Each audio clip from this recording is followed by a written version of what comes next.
ኃጢአተኞችን ዋና በመሆን በኔ ላይ ምሕረቱ በዝቶ በዝቶ በኔን ያሳይ ቸርነቱ በዝቶ በዝቶ በኔን ያሳይ ከኃጢአተኞች ዋና በመሆን በኔ ላይ ምሕረቱ በዝቶ በዝቶ በኔን ያሳይ ቸርነቱ በዝቶ በዝቶ በኔን ሲያሳይ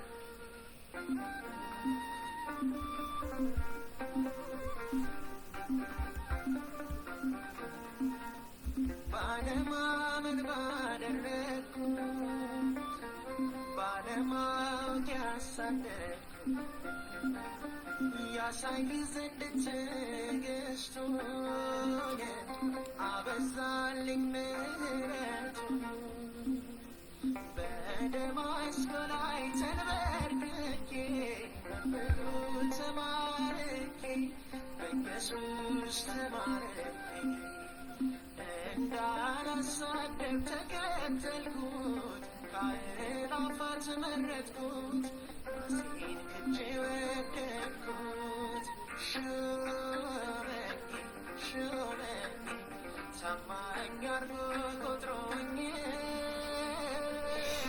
ሾመኝ ሾመኝ ኢየሱስ ወደደኝ ዋና በመሆን በኔ ላይ ምሕረቱ በዝቶ በዝቶ በኔ ሲያሳይ ቸርነቱ ገዝፎ ገዝፎ በኔ ሲያሳይ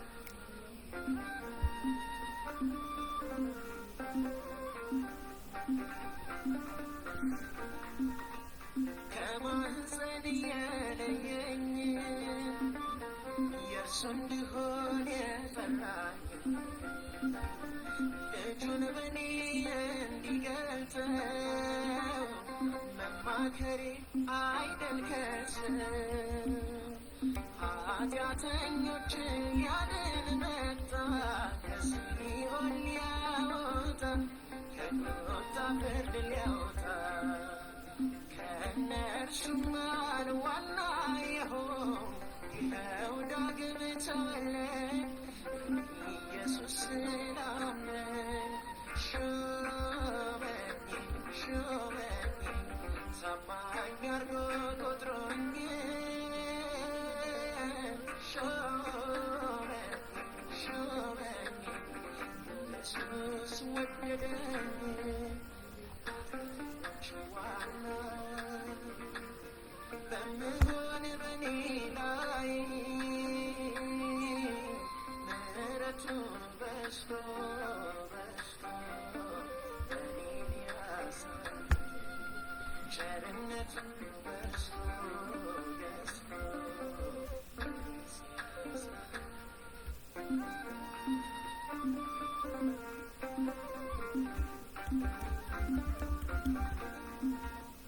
የአዋጅ ቃል ተናጋሪ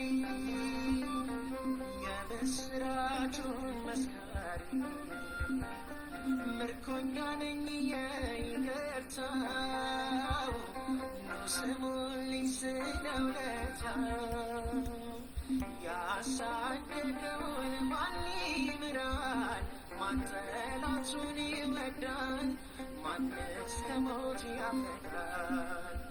የማልጠቅመውን ምርጥ በቃለኝ ሰይፌን ከእጄ አስጥሎ አስታቀፈኝ ሾመኝ ሾመኝ ታማኝ አርጎ ቆጥሮኝ ሾመኝ ሾመኝ ኢየሱስ ወደደኝ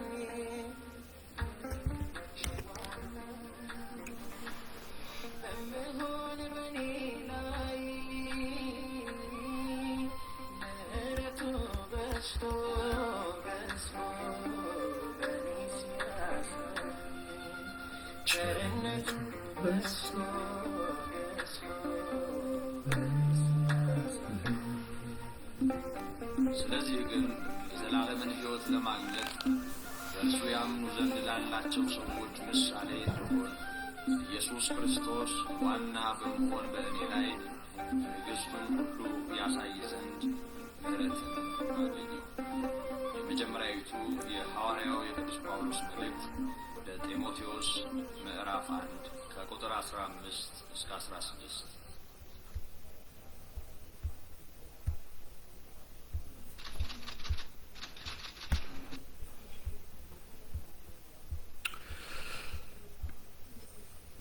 ሰላም ሰላም፣ እንዴት ናችሁ?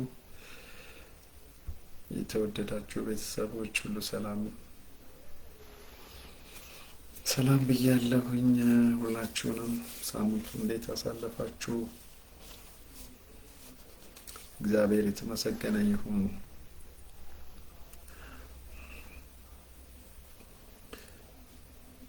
ክብሩን እግዚአብሔር ይውሰድ። ዛሬ አንድ ነገር ላይ ለመነጋገር ፈልጌ ነው። ስለ ይቅርታ እንድናወራ ብዬ ነውና በሕይወታችን ውስጥ ብዙ ጊዜ ሰዎች ብዙ ውጣ ውረድ ውስጥ ያልፋሉ። በዚህ ዓለም ላይ ስንኖር እያንዳንዳችን ማህበራዊ ግንኙነቶች አሉን እና ከዚህ የተነሳ አንዳንድ ጊዜ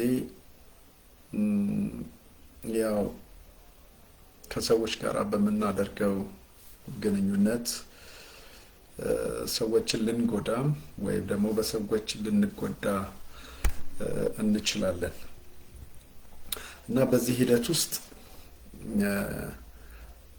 በርካታ ሰዎች በዓለም ላይ ከጥቃታቸው ወይም በዘመዶቻቸው፣ በጓደኞቻቸው፣ በቤተሰቦቻቸው፣ በመሪዎቻቸው፣ በስራ ባልደረቦቻቸው ሊሆን ይችላል ጥቃት ይደርስባቸዋል እና ልባቸው ሊጎዳ ይችላል፣ ሊያዝኑ ይችላሉ። ከዚህም የተነሳ ልባቸው መጎዳቱ ብቻም ሳይሆን አንዳንድ ጊዜ ጥቃት አድራሽው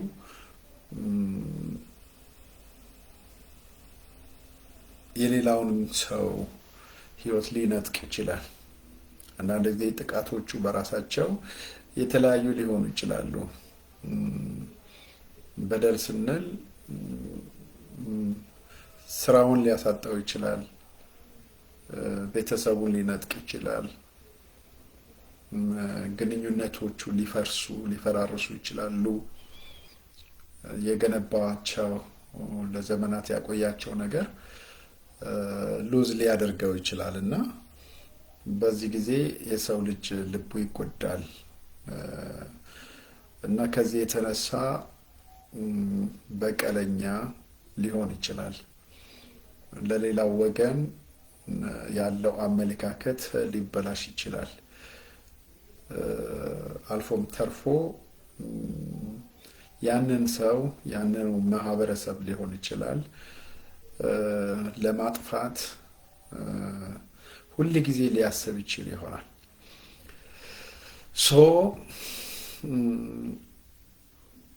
ስለ ይቅርታ ስናስብ ያው ሁል ጊዜ በደል አለ ማለት ነው፣ መጠቃት አለ ማለት ነው፣ ከዛ በስተጀርባ ማለት ነው። ለምሳሌ በታሪክ ውስጥ ከምንመለከታቸው መካከል በዚህ ዓለም ላይ በርካታ ጥቃቶች ሲካሄዱ እናያለን። በተለይ በፖለቲከኞች ዘንድ አንዱ ሌላውን ሲያጠቃ እንመለከታለን። እንደ ማህበረሰብም በማህበረሰብ ውስጥ በህዝቦች መካከል አንዳንድ ጊዜ በታሪክ ውስጥ መጠቃቃትን እንመለከት ይሆናል። ከዚህ ውስጥ የምናየው በሩዋንዳ ውስጥ የተከሰተው ጥቃት ነው። ለምሳሌ በዛ ጥቃት ውስጥ በአጭር ቀናት ውስጥ ሚሊዮን ህዝብ ያለቀበትን ጥቃት ለምሳሌ ማየት እንችላለን። ምክንያቱም በርካቶች አልቀዋል። ታሪክ ይህንን ይነግረናል። በአጭር ጊዜ ውስጥ ማለት ነው። እና በሚሊዮን የሚጠጉ ሰዎች በጭካኔ ተጨፍጭፈዋል። እና ያንን ዓለም ሲሰማ ያንን በሚመለከትበት ጊዜ ያንን በሚሰማበት ጊዜ የሰው ልጅን ጭካኔ ምን ያህል ጫፍ ላይ እንደደረሰ ዓለም አይቶ ሰምቶ አዝኗል። ነገር ግን ያንን ብቻ አይደለም ዓለም አይቶ ያዘነው ወይም ደግሞ የደነገጠው። ነገር ግን ከዛ ጭካኔ ውስጥ ደግሞ የተረፉ ሰዎች ነበሩና ከዛ በኋላ ምን አይነት ህይወት ይኖራቸው ይሆን? እነሱስ ምን አይነት ነገር ውስጥ ያልፉ ይሆን የሚል ሌላ ስጋት ደግሞ ነበረ። በዚህ ታሪክ ውስጥ የምናየው በተለይ አንድ ሴት እንመለከታለን። ኢማኩሊ ኢልባጋዚ የተባለች ክርስቲያን ሴትን በዚህ ታሪክ ውስጥ ለማንሳት እፈልጋለሁ እና በዚህ ታሪክ ውስጥ ወንድሞቿን፣ ቤተሰቦቿን በጭካኔ ያጣች ሴት ናትና የሚገርመው ግን እነዚህ ሰዎች ጥቃት አድራሾች ወደ ታሰሩበት እስር ቤት ሄዳ የተናገረችው ንግግር ዓለምን በሙሉ አስደንቋል፣ አስገርሟል። ምን ነበረ የተናገረችው? ይቅር ብዬሃለሁ ነበረ። ይቅር ብዬሃለሁ። ጥቃት ያደረሱባትን ሰዎች፣ ቤተሰቦቿን የነጠቁባት ሰዎች ፊት ቆማ ፊት ለፊት እያየቻቸው ይቅር ብዬሃለሁ ነበረ ያለችው። ይህ ንግግር ተራ ንግግር ብቻ አልነበረም። ምክንያቱም ቤተሰብን የሚያክል በጭካኔ ያጣ ልብ የሚጠበቀው በቀልን፣ መልሶ ማጥፋትን፣ ማውደምን ነበር አይደል? ዓለምም ይህን ነበር የሚጠብቀው፣ ግን አይደለም። ይሄ የዛች ህይወት ታሪክ ብቻ ሳይሆን በዓለም ላይ እንዲህ አይነት ሰዎች አሉ። ጥቃት የደረሰባቸው ሰዎች ከበቀል ይልቅ ጥቃት ያደረሱባቸውን ሰዎች ሄደው ፊት ለፊት ይቅር ያሉ ሰዎች እንመለከታለን።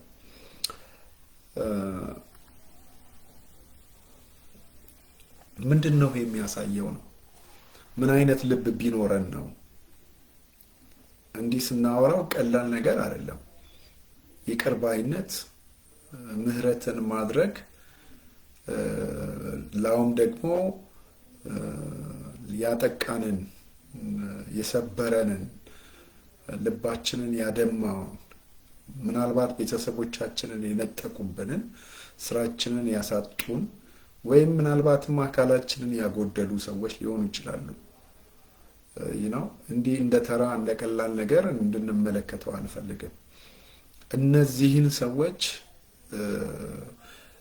ፊት ለፊት ቆሞ ግን ይቅር ማለት መቻል እጅግ የሚያስደንቅ ነገር ነው።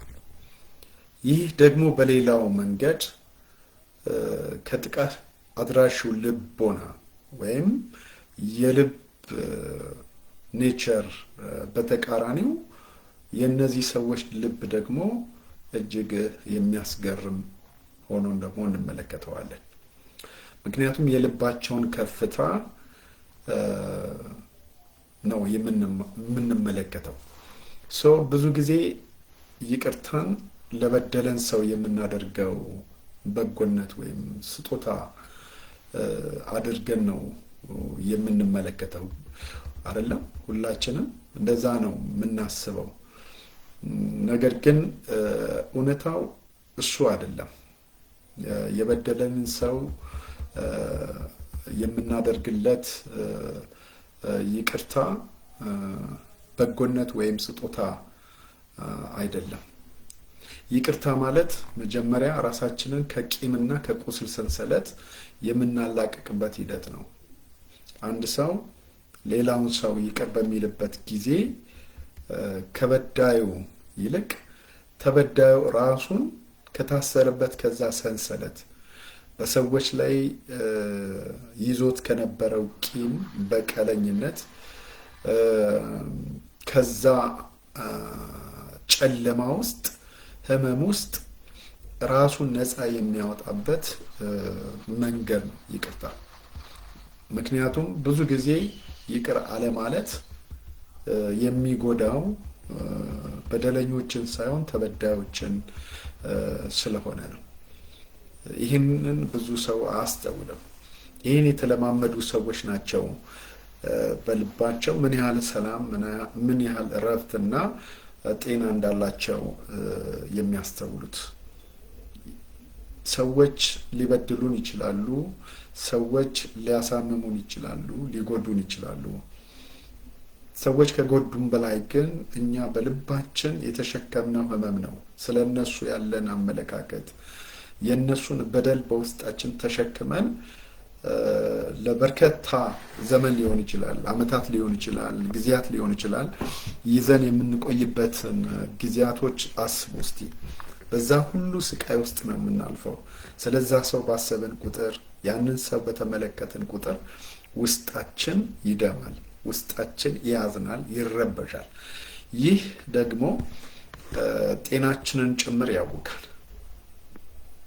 ምክንያቱም ውስጣችን የውስጥ ያለው አስተሳሰብ ኔጌቲቭ ወይም አሉታዊ ስለሆነ ማለት ነው። ስለዚህ ራሳችንን ነው የምንጎዳው ነው። ዛሬ ይቅርታ በህይወታችን ውስጥ የሚያመጣውን ለውጥና በውስጣችንም ውስጥ የሚቀርጸው ባህሪን እንመለከታለን። ምክንያቱም ምን አይነት ሰዎች ናቸው ይቅር ሊሉ የሚችሉት? ብዙ ጊዜ በዓለም ውስጥ እንደምንመለከተው ይቅርታን እንደ ድክመት የማየት ዝንባሌ ያለ አይደለም። በቃ ይቅርታ የሚያደርጉ ሰዎች ደካሞች ናቸው ተብሎ ነው የሚታሰበው። ምክንያቱም እንዴት በጥፊ ያለህን በጥፊ፣ የገደለህን መግደል፣ የሰበረህን መስበር፣ ያጠፋህን ማጥፋት እንደ ጀግንነት በሚቆጠርበት በዚህ ዓለም የህይወት ስርዓት ውስጥ እነዛን ሰዎች ያንን ማህበረሰብ ይቅር ማለት ደካማነት ተደርጎ ነው የሚቆጠረው። በነገራችን ላይ ሰዎች ብቻ አይደሉም የሚጎዱን አይደለም፣ ተቋማትም ጭምር ነው። አንዳንድ ጊዜ ለህዝብ ተብለው የተቋቋሙ ተቋማት ራሳቸው መልሰው ያንን ማህበረሰብ የሚጎዱበት ሁኔታ አለ። ኢንስቲትዩሽን ሳይቀሩ ማለት ነው። ምንም እንኳን በዛ ሂደት ውስጥ ያሉ ሰዎች ቢሆኑም እንኳን ምክንያቱም ተቋማት ለታለሙበት ዓላማ መቆም ሲያቅታቸው በሰዎች ውስጥ የሚያመጡት ፍርደ ገምድል የሆነ አሰራር ሲስተም በራሱ ሰዎችን ልባቸውን የሚሰብር፣ ስሜታቸውን የሚጎዳ ሆኖ እናገኘዋለን። ስለዚህ ያንን ተቋም ማፍረስ፣ ያንን ተቋም ማውደም እንደ ጀግንነት የሚቆጠርበት ዓለም ነው። ሶስት ነገሮችን እንመለከታለን። ደካማነት ነው ወይስ እውነተኛ ጥንካሬ ነው? ይቅርታን የሚያደርጉ ሰዎች፣ ይቅር የሚሉ ሰዎች ምን አይነት ሰዎች ናቸው? እውነት ደካማ ናቸው ወይስ እውነተኛ ጥንካሬ ያላቸው ሰዎች ናቸው ነው? ዓለማዊው አስተሳሰብ ይቅርታን ቅድም እንዳልኩት እንደ ተሸናፊነት፣ እንደ ፍርሃት አድርጎ ነው የሚቆጥረው፣ ወይም ደግሞ እንደ ደካማነት አድርጎ ነው የሚያየው። አንድ ሰው ሌላውን የበደለውን ሰው ይቅር የሚል ከሆነ ተሸንፈሃል ነው፣ አልቃሻ ነህ፣ ያ በቃ ድክመት ነው፣ እንዴት እንዲህ ታደርጋለህ፣ ልኩን ልታሳየው ይገባል የሚል ምላሽ ነው ያላት ዓለም። ነገር ግን እውነታው ይቅር የሚሉ ሰዎች የውስጥ ጥንካሬና ከፍተኛ የሞራል ልዕልናን ይጠይቃል። ምክንያቱም የበደለህን ሰው ሄደህ ይቅር ማለት ጥንካሬን ይጠይቃል። ብቻም ሳይሆን ከበዳዩ አስተሳሰብ በላይ መራመድን ይጠይቃል። ይሄ የሞራል ልዕልና ይባላል። ከፍ ያለ የሞራል ልዕልና ያለው ሰው ነው። ተበድለህ እያለ በዳይን ይቅር ማለት ድክመት ሳይሆን ምን ያህል ጠንካራ ስነልቦና፣ ጠንካራ ልብ ያለው ብቻም ሳይሆን ምን ያህል የሞራል ልዕልናን የተጎናጸፈ ሰው መሆንን ይጠይቃል። የዛም ማሳያ ነው።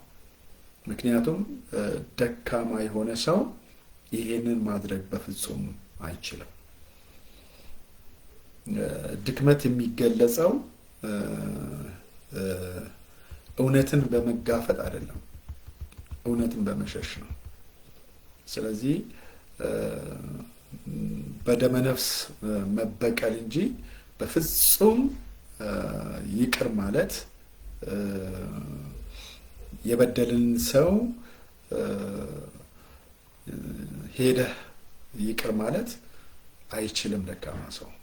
ስለዚህ ይቅርታ የጠንካራዎች መገለጫ ማሳያ፣ የልባቸውን ልዕልናና ከፍታ መገለጫዎች ናቸው ማለት ነው እንጂ ድክመት እንዳልሆነ ማወቅ አለብን። ምክንያቱም ስለ ይቅርታ ስናወራ አንዱ ይቅርታ የሚያመላክተን ነገር ካለ መለኮታዊ ምሕረትን ማንጸባረቅ ነው። ለምሳሌ ይቅር የምንለው ለምንድን ነው ስንል መጽሐፍ ቅዱስ እንደሚነግረን በቀል የማን ነው የሚለው? የጌታ ነው የሚለው። ያ ብቻም ሳይሆን የበደሉንን ይቅር እንደምንል አይደለም ብሎ ነው ጌታም ያስተማረን። ስለዚህ የበደሉንን ይቅር የምንል ሰዎች የሞራል ልዕልና ያላቸው ብቻ ሳይሆን የመንፈሳዊ ወይም መለኮታዊ ምሕረትን በዚህ ምድር ላይ ደግሞ የሚያንጸባርቁ ሰዎች ናቸው ብለን መውሰድ ደግሞ እንችላለን። ለምሳሌ በማህበራዊ ጥናቶችም ሳይንስ ደግሞ እንደሚነግረን ደግሞ ከተመለከትን በተለያዩ ማህበራዊ ጉዳዮች ሰዎችን ይቅር ማለት አስፈላጊ እንደሆነ ይነግረናል። ጥናቶችም የሚያሳዩን ይህንን ነው። ብዙ ጊዜ ሰዎች ለምን ይለያያሉ? የተለያዩ ማህበራዊ ሰንሰለቶች ለምን ይበጠሳሉ? ለምንድን ነው ብሬክ ዳውን የሚሆኑት ብለን ከተመለከተን በተለይ ጥናቶች እንደሚያመለክቱ 68% የሚሆኑ የግንኙነቶች መላላት ወይም መበጠስ ዋነኛው ምክንያት ይቅር አለማለት ወይም ደግሞ የቆዩ ቁስሎችን ደጋግሞ መግለጥ፣ ያንን ማስታወስና ቂም መያዝ እንደሆነ ያሳየናል። ይህ ደግሞ አንዱ ትልቁ የደካሞች መሳሪያ ነው። ደካማ ሰዎች ሁል ጊዜም ከሚያነሱት አንዱ መሳሪያ ማጥቂያ መሳሪያቸው የሰዎችን ስህተት መፈለግና በዛ ስህተታቸው ሰዎችን መውቀስ፣ ከዛ የተነሳ ማህበረሰብን ማፈራረስ፣ ግንኙነትን መበጣጠስ አንዱ ትልቁ መሳሪያ ነው። ብዙ ጊዜ በማህበረሰባዊ በሚዲያ ውስጥ የምንመለከተው ነገር ቢኖር ያ ነው። እንዲህ አድርጎሃል፣ እንዲህ ሆነሃል፣ እንዲህ አድርጎ እንዴት አንተ እንዲህ ትሆናለህ የሚል ጥቃትን ወይም ኔጌቲቭ የሆኑ ነገሮችን የሰዎችን ህመምና ቁስል በመቆስቆስ የበለጠ ግንኙነቶች እንዲላሉ፣ ማህበረሰባዊ ትስስሮች እንዲበጣጠሱ የሚያደርጉ ሰዎች ምን ያህል ደካሞች እንደሆኑ ማወቅ ይጠበቅብናል። የተበጠሱ የላሉ ግንኙነቶችን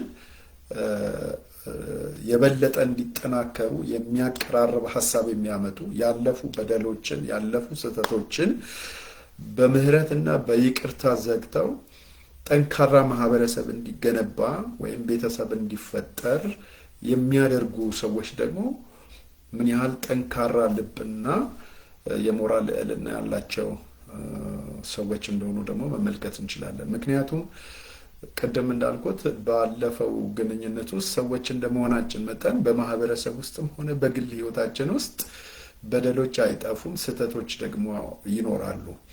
ነገር ግን ሁል ጊዜ ለተሻለ ዓላማ እነዛን ያለፉ በደሎችን እና ስህተቶችን በምህረት በይቅርታ ካልታለፉ በስተቀረ ሰዎች ግንኙነታቸው የበለጠ እየላላ መሄዱ አይቀርም። ሁለተኛው ስለ ይቅርታ ስናስብ ይቅርታ ፍትህን መፈለግ ወይስ ምህረትን መስጠት ነው ወይ የሚለውን ማወቅ መቻል አለብን። ምክንያቱም በውስጣችን ዘውትር የሚጋጩ ሁለት ስሜቶች አሉ። አንደኛው በደል አድራሹ ነው። በደል ያደረሰብን ሰው ዋጋውን ማግኘት አለበት ብለን እናስባለን። ምክንያቱም የበደለን ሰው ለበደለን ነገር ተመጣጣኝ ዋጋ ሊሰጠው ይችላል የሚል፣ ይህም ደግሞ የፍትህ ስሜት እንለዋለን። ፍትህ ሊያገኝ ይገባል ነው። ትክክል ነው።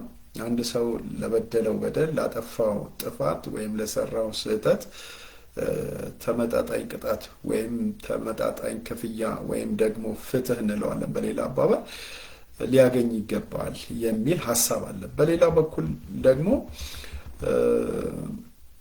እኔ ግን ነፃ አለቀዋለሁ የሚል ደግሞ ሀሳብ አለ። ለምሳሌ የበደለንን ሰው ወይም ያጠቃን ወይም ደግሞ ጥቃት ያደረሰብንን ሰው ይቅር ብየዋለሁ ወይም በነፃ እለቀዋለሁ፣ ትቼዋለሁ የሚል መለኮታዊ የሆነ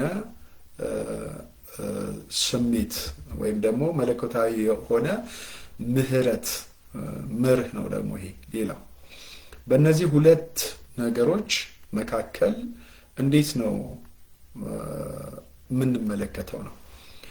ይቅርታ ፍትህን ማጓደል ነው ወይስ በደልን መካድ? ሁለቱም ሊሆን አይችልም። ምክንያቱም ይቅርታ ፍትህን ማጓደልም ወይም በደልን መካድም አይደለም። ምክንያቱም አንድ ሰው ያጠፋውን ጥፋት አላጠፋህም ማለት አይደለም። ይቅር ብያለሁ ማለት ትክክል ነህ ማለት አይደለም። ወይም ደግሞ ንጹህ ነህ ብሎ ያንን ሰው ነፃ ማውጣት ማለት አይደለም። ከዛ ይልቅ ይቅርታ የምንለው በቀልን ማለት ነው። ውስጣችን የተፈጠረው በጥቃቱ ምክንያት ውስጣችን ልባችን ውስጥ ተፈጥሮ የነበረው የበቀል ፍርድ ማለት ነው። አንዳንድ ጊዜ ሰዎች ሲበድሏቸው ወይም ደግሞ ማህበረሰብም ሊሆን ይችላል፣ ተቋምም ሊሆን ይችላል፣ በዛ ሰው በዛ ማህበረሰብ ወይም በዛ ተቋም ሲበደል ሰው የበቀል ፍርድን መስጠት ይፈልጋል። ይሄ ተመጣጣኝም ሊሆን አይችልም። በበቀል ተነሳስቶ ፍርድን መስጠት ትክክልም ሊሆን አይችልም። እሱን መተው ማለት ነው፣ ወይም ለአምላክ አሳልፎ መስጠት። መጽሐፍ እንደሚለው ምንድነው በቀል የኔ ናት ነው የሚለውና ያንን ፍርድ ለአምላክ መተው ማለት ነው ይቅርታ። ያን ብቻ ሳይሆን የራስን የልብ ሰላም መፍጠር ነው ይቅርታ። በዛ ህመም በዛ በደል ምክንያት ውስጣችን ላይ የተፈጠረውን ህመም ወይም የልብ ስብራት ወይም ሰላም ማጣት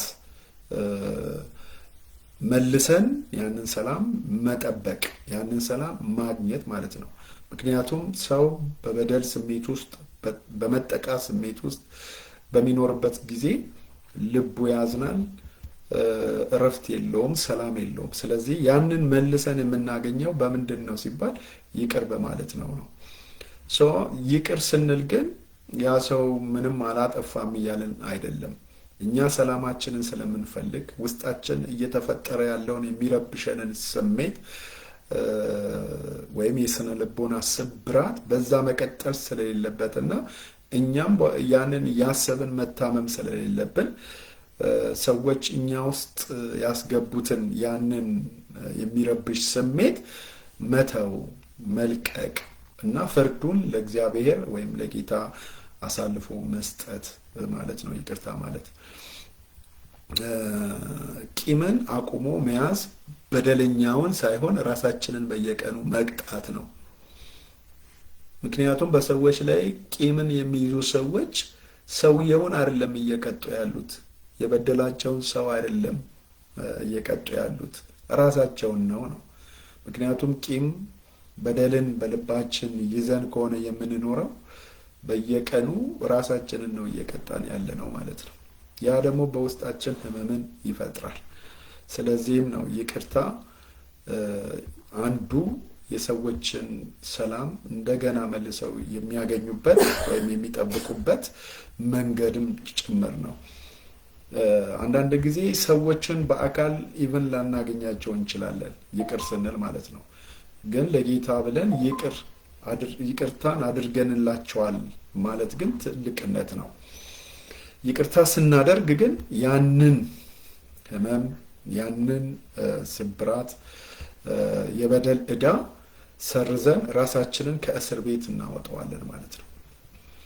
በራሳችን ላይ የቆለፍነውን ሰላም ያጣንበትን መንገድ መልሰን እናገኛለን። ፍትህን መፈለግ ወይም ምህረትን መስጠት ልዩነቱ ይሄ ነው። ፍትህ ለበዳዩ በመንግስት አማካል ይሁን ፍትህ ሊያገኝ ይችላል። በመለኮታዊውም በእግዚአብሔር ፊት በሁሉ ፈራጅ ፊትም እግዚአብሔር ለዛ ሰው ፍትህን ሊሰጠው ይችላል።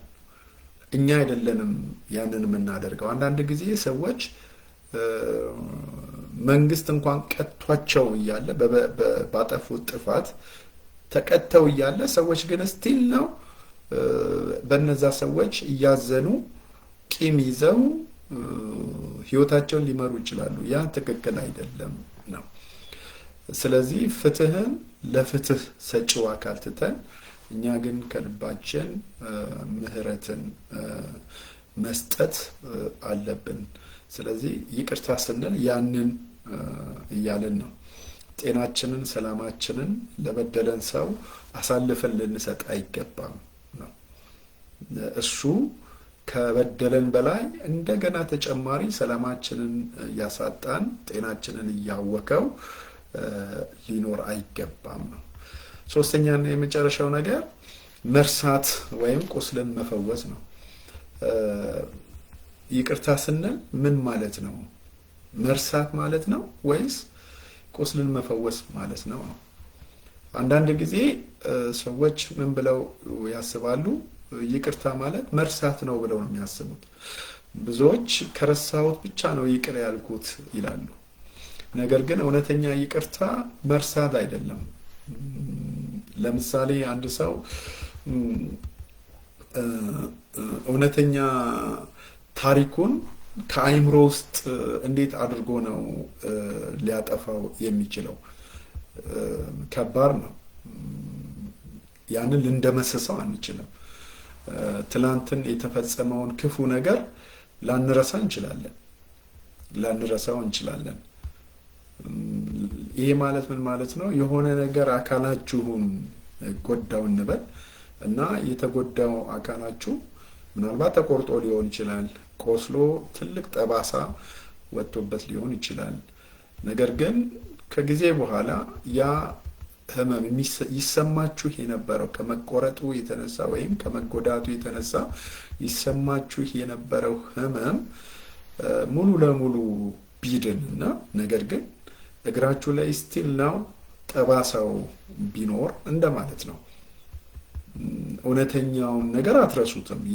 ያ ምልክት ስቲል ነው አለ። ምክንያቱም ከምን የተነሳ ምልክቱ እንደወጣ ወይም ያ የተቆረጠው ነገር በምን ምክንያት እንደተቆረጠ ስቲል ነው አለ። ይቅርታ ማለት ያንን እውነት ያንን ታሪክ ዲናይ ማድረግ ወይም መርሳት ማለት አይደለም። እንደዛ ማለት አይደለም። ህመሙን ማስቀረት ማለት ነው። ጠባሳው አለ ግን አያመኝም ማለት ነው። ይቅርታ ማለት ስቲል ነው። ህመሙ የለም ግን ጥሎት ያለፈው ያ ጠባሳ ስቲል አለ ማለት ነው። ነገር ግን ታሪክን እንደ ትዝታ በውስጣችን የሚፈጥረውን ያንን ህመም አስወግደን ታሪክን በታሪክነቱ ብቻ እናስቀምጠዋለን ማለት ነው። አይረብሸንም ነው። ያ ነው እውነተኛ ለሰዎች የምናደርገው ይቅርታ። ያን ማለት ምንድነው? ቁስልን ልክ እንደመፈወስ ማለት ነው። አሁን ቁስሉ የለም፣ ድኗል፣ ህመሙ የለም። ነገር ግን ምናልባት ኦፕራሲዮን የተደረግንበት ጠባሳው ሊኖር ይችል ይሆናል። ግን ምንም ማለት ነው። ያንን ታሪክ እያስታወሰን አንሰቃይም። ያንን ጠባሳ እያስታወሰን አያመንም፣ አንታወቅም ማለት ነው። የምንታወቅ ከሆነ የምንብሰለሰል ከሆነ ግን እውነተኛ ይቅርታ ወይም ምህረት አላደረግንም ማለት ነው። ይቅርታ መርሳት ማለት ሳይሆን ህመምን ማስወገድ ማለት ነው። ስለዚህ የበደሉን ሰዎች ስናስብ አሁንም ልባችን የሚቃጠልና የሚመረቅስ ከሆነ ይቅርታ አላደረግንላቸውም ማለት ነው። እነዛን ሰዎች ባየን ቁጥር ወይም ባሰብን ቁጥር የሚያንገበግበን ከሆነ የሚሰማን ከሆነ አሁንም እውነተኛ ይቅርታ አላደረግንላቸውም ማለት ነው። ይቅርታችን ገና ፍጹም አልሆነም ማለታችን ነው። ስለዚህ ስለ ይቅርታ ያለን አመለካከት አንዳንድ ጊዜ ሰው ይቅር ብያለሁኝ ግን ይላል። ትዝታው ቢመጣም በውስጣችን ያለው የጥላቻ መርዝ እንዲከሽፍ ማድረግ አለብን።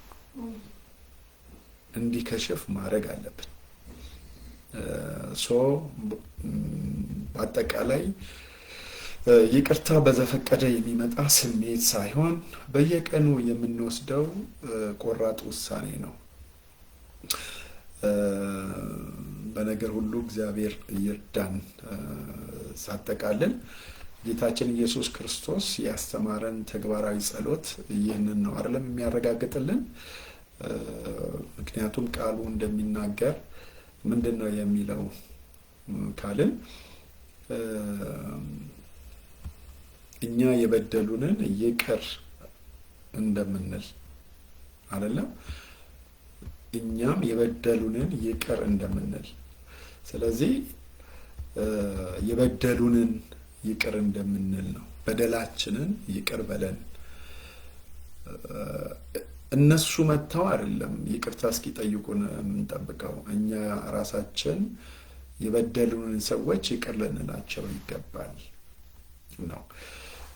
ሌላ ጊዜ ስለ ሪኮንሲሌሽን እንማራለን። ስለ እርቅ ማለት ነው። ምህረትን ማድረግ ወይም ይቅርታ ማድረግና እርቅ መፈጸም ማለት አንድ አይደለም።